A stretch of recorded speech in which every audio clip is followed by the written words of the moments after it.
The smartest man in the universe can travel between dimensions. He can reverse death. He can build a working spaceship out of garbage in an afternoon and outsmart beings that other beings worship as gods. And he spends almost every single episode trying not to feel one thing. You've probably laughed at him. Most people do. He's hilarious. He's the coolest guy in any room, in any reality. He drinks, he burps, he doesn't care about anything, and for a lot of us, that looked like freedom. But in one quiet scene, no music, no jokes, in a garage, alone, the smartest man in the universe stops trying to survive being himself. This is the story of what's actually wrong with Rick Sanchez, and the show told you in the very first season. You just laughed because it was wrapped in a joke. By the end of this file, you'll understand the joke, and you'll never hear it the same way again. If you've never watched a single episode, don't worry, here's everything you need. The show is called A.S. Rick and Morty. It's an adult animated comedy that started in 2013 and became one of the biggest cult shows on the planet. On the surface, it's chaos, gross, brilliant, fast, absurd sci-fi comedy. Underneath, it's one of the most honest portraits of depression television has ever made. Here's the setup. Rick Sanchez is a scientist. Not a good scientist, the best one. The smartest being in the entire universe. Across infinite universes, he can do literally anything. And he shows up one day at his daughter Beth's house after being gone for decades and moves into her garage. He has a grandson named Morty, anxious, sweet, and over his head. And Rick drags Morty across dimensions on insane adventures, using the boy as a sidekick, a shield, and occasionally a human being he almost seems to care about. That's the format. Every episode, a new reality, a new impossible adventure. It should be the greatest life imaginable. Unlimited power, unlimited freedom. No rules, no consequences, no God to answer to. And here's the thing that makes the show a masterpiece instead of just a comedy. The man living that fantasy life is miserable, not sometimes, constantly. The being who has everything wants, more than anything, to feel nothing at all. Rick drinks from morning to night. He's cruel to the people who love him. He treats a meaningless universe as permission to do whatever he wants, and it never makes him happy, not once. He has a catchphrase he shouts when things get wild. Wubba lubba dub dub. It sounds like nonsense. It sounds like a silly thing a cartoon character says. Until, in one episode, a friend of Rick's translates it. In his language, wubba lubba dub dub means, I am in great pain, please help me. That's the show. That's the whole show, in one line. A man screaming for help and hiding it inside a joke, so well that millions of people repeated the scream back to him as a punchline. So, let's open a file and figure out what happened to the smartest man in the universe to make him this way. This is not a story about a genius who's too smart to be happy. This is a story about a man in unbearable pain, who happens to be a genius, and who uses that genius every single day as the most elaborate avoidance mechanism ever put on screen. Not to solve his problem, to run from it, across infinite dimensions, because that's how far he has to go to not feel it. Rick Sanchez is not cynical because he's smart. Rick Sanchez is smart and cynical and drunk and reckless for the exact same reason. All of it is armor over one wound. And in this file, we're going to find the wound. We're going to watch him try to end it in a garage. We're going to watch him turn into a pickle to avoid a therapist chair. And we're going to name in plain language what's actually happening inside the smartest man in the universe. Case File 4, open. Every case starts with a wound. Rick's was hidden from the audience for 5 entire seasons. It was the central mystery of the whole show. And when it finally arrived, it recontextualized everything. Here's what happened. A long time ago, Rick was a different man. He was a scientist, yes, but he was also a husband and a father. He had a wife named Diane, he had a baby daughter named Beth, and by every indication, he loved them more than anything he would ever love again. One day, another version of Rick, because in this show there are infinite Ricks across infinite realities, came to him with an offer, the secret to traveling between dimensions, ultimate knowledge, ultimate power, the keys to the entire multiverse. And our Rick said no. Sit with that, because it's the most important decision in the entire series. The man who would become the most reckless, power-hungry nihilist in the universe was once offered infinite power, and he turned it down. Because he wanted to stay home. He wanted to keep inventing little things in his garage and have dinner with his wife and raise his daughter. He chose a small, warm, ordinary life over godhood. And the other Rick, the one who offered, was insulted. enraged that a version of himself would choose a family over greatness. So he came back, and he murdered Diane and Beth. He killed Rick's wife and daughter to prove a point, that attachment is weakness, that love is a liability, that Rick should have taken the power. And in that moment, the man who said no to the multiverse died too. What was left picked up the power he'd refused and went looking for the man who did it across every reality that exists. And along the way, he built a philosophy to survive the grief. Because think about what that grief would do to a mind like his. He is the smartest being in existence. He can fix anything, solve anything, save anyone, except he couldn't save them. The one time it mattered more than anything, all that intelligence was worthless. So he's left with an unbearable equation: I am all-powerful and I was helpless. Both true. At the same time, how do you live with that? Here's Rick's answer, and it's the key to his entire character. If nothing means anything, if the universe is random and cruel and pointless, then their deaths don't mean anything either. If love is a lie, then losing love isn't a tragedy. Nihilism isn't Rick's philosophy, it's his painkiller. Nothing matters is the only sentence that makes the loss of Diane survivable, because if something mattered, it would be them. And he cannot afford for it to be them. That's the wound. The smartest man in the universe learned, in the cruelest way possible, that being smart doesn't protect you from losing everything. And he's been running from that lesson ever since, at the speed of a portal gun. A man carrying that much grief has to build something to carry it behind. Rick builds 3 things, and once you see them, you can't unsee them. The first is the nihilism. We just talked about it, but watch how he uses it. Anytime an emotion gets close, anytime someone tries to connect, or he feels something real threatening to surface, Rick reaches for the same tool: nothing matters. Don't think about it. Nobody exists on purpose, nobody belongs anywhere, everybody's going to die. Come watch TV. That last line is a real thing he says to his granddaughter to comfort her. And it's horrifying, and it's also, in its way, the most honest parenting on the show, because it's exactly the sentence Rick uses on himself every day to keep breathing. He's not teaching her philosophy, he's handing her his own medication. The second is the alcohol. Rick is never not drinking. There is a flask in his lab coat and a slur in his voice in almost every scene.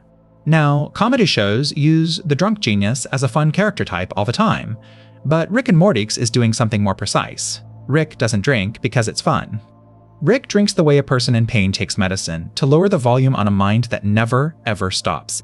Think about what it would be like to be the smartest being alive. Your brain never turns off. You see every angle, every consequence, every pointless mechanism of a meaningless universe in high definition all the time. The alcohol is the only thing that dims it. His genius is a light he can't switch off, so he drowns it. And the third piece of the mask is the adventures themselves. This is the subtle one. Rick is always doing something, always going somewhere. A new dimension, a new heist, a new impossible problem to solve, a new near-death thrill. And it looks like freedom. It looks like the most exciting life possible. But watch it as a psychologist would, and it looks like something else entirely. It looks like a man who cannot be alone with his own thoughts for even a moment, so he fills every second with adrenaline and novelty and motion. The adventures aren't Rick living life to the fullest. They're Rick running. Every portal is an escape from the room he's actually standing in. Nihilism to numb the meaning, alcohol to numb the mind, adventure to outrun the stillness. 3 layers of armor over one wound, and they work, mostly. They keep the pain at arm's length most days. But there's a fourth piece, and it's the cruelest one, because it targets the exact thing that could actually help him: other people. Rick does have people who love him: a best friend, Bird Person, who fought beside him for decades, a daughter, Beth, who worships him and just wants him to stay, a grandson, Morty, who would do anything for him. Rick is not alone because no one will have him. Rick is alone because, over and over, he pushes away everyone who gets close. And it's not random cruelty, it's strategy, the logic of a man whose love once got the people he loved killed. If attachment is what destroyed him, then the safest thing is to never let it happen again. So he keeps everyone at exactly arm's length. Close enough to use, to travel with, to not be completely alone, but never close enough that losing them could finish him. He insults the people who care about him.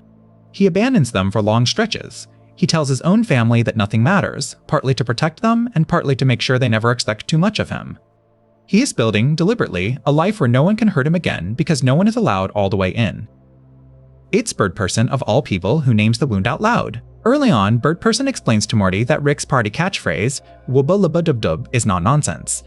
In Bird Person's language, it means, "I am in great pain, please help me." Bird Person has known Rick for decades. And he's telling us, this man broadcasts his suffering constantly, right out loud at full volume, but he's encoded it so that everyone hears a joke instead of a scream. That's not an accident. That's the whole defense in a single phrase. Say the pain out loud so it isn't a lie, but say it in a way that guarantees no one takes it seriously so you never have to actually be helped. Because being helped means letting someone in, and letting someone in is the one risk the smartest man in the universe is too frightened to take. But there's one problem with building your whole life out of avoidance. Sooner or later, something gets through, someone gets close, and when that happens, all 3 layers fail at once. Which brings us to the darkest thing this comedy show ever did. I want to walk you through a single episode, because in 22 minutes, it says everything.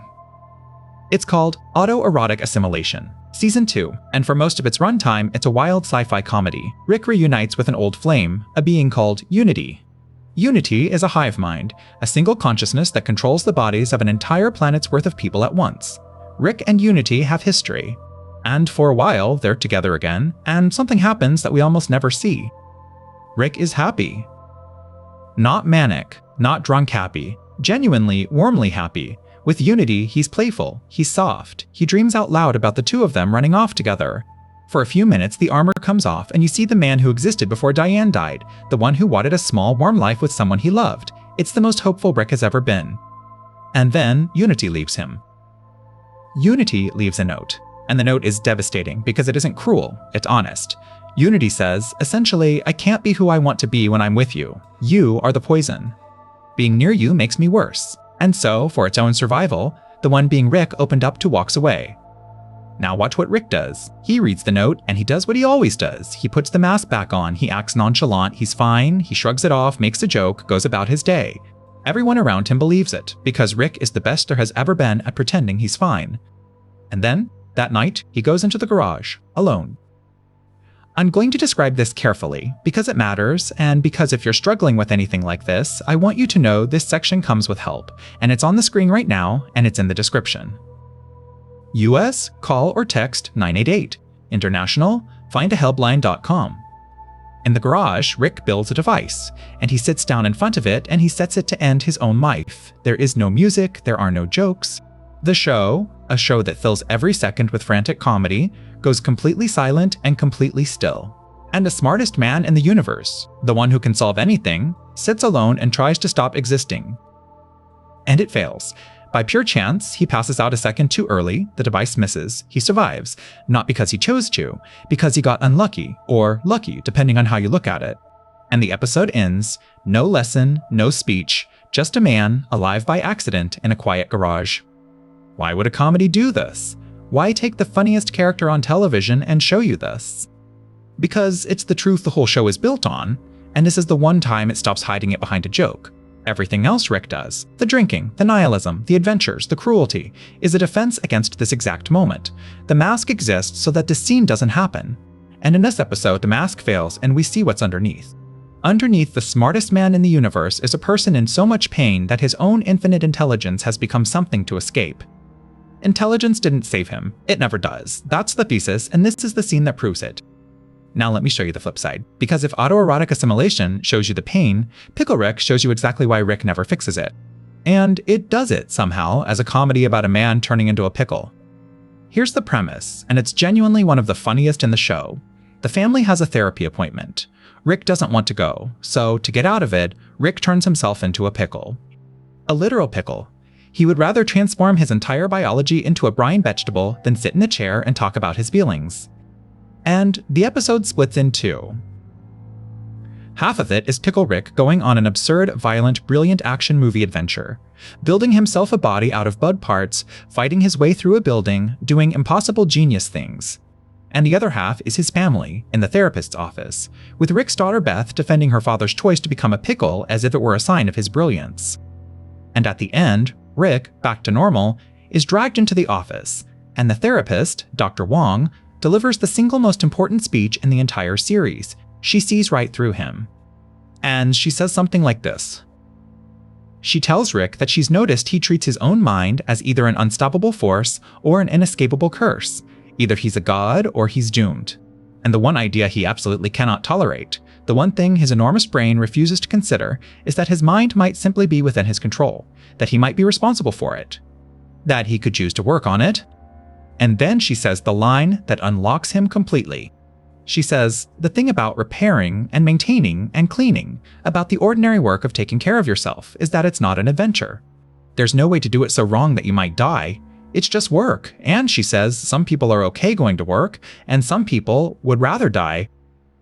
That's Rick. That's the whole diagnosis from a cartoon therapist, and it's more accurate than most things said about mental health on television. Rick has built an entire identity around being exceptional. The smartest, the boldest, the one who does impossible adventures. Healing isn't an adventure. Therapy isn't heroic.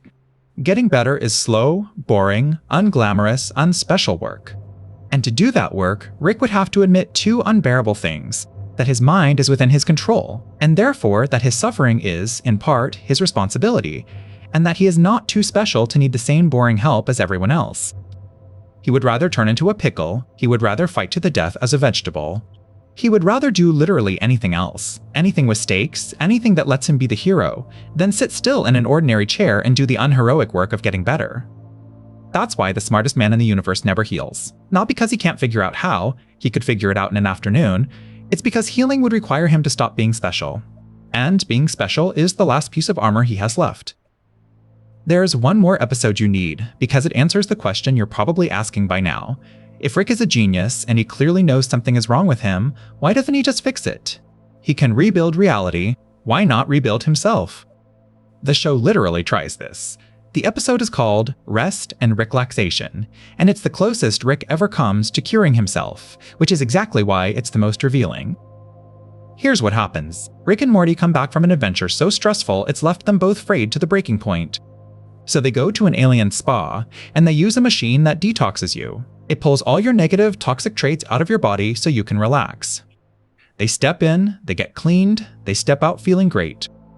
But the machine doesn't destroy what it removes, it stores it, and it turns out the toxic parts of a person, pulled out and given a body, become a whole separate person. So now there are two Ricks. Clean Rick, calm, considerate, healthy, pleasant, and toxic Rick, everything the machine decided was poison. And here's the detail that is the entire point of the episode, and maybe the entire point of Rick as a character. Watch what got sorted into toxic. Clean Rick, the healthy, detoxed, happy one, comes out unable to form emotional attachments, calm but hollow. And toxic Rick, the reject, the poison, is the one carrying Rick's self-loathing, his darkness, his pain, and, it turns out, his love, his attachment to Morty, his capacity to care. Because to Rick, those are the same thing. The machine asked, "What's toxic in this man?" And it pulled out his self-hatred and his ability to love in one single lump. Because in Rick's mind, they're inseparable. Caring about people is what got Diane and Beth killed. Attachment is the wound. So his own body files love under poison. The thing that could save him is stored in the same tank as the thing that's killing him, and he cannot extract one without the other. That's why the genius can't fix himself. It's not a knowledge problem. He understands himself better than any therapist could. It's that his pain and his humanity are the same tissue.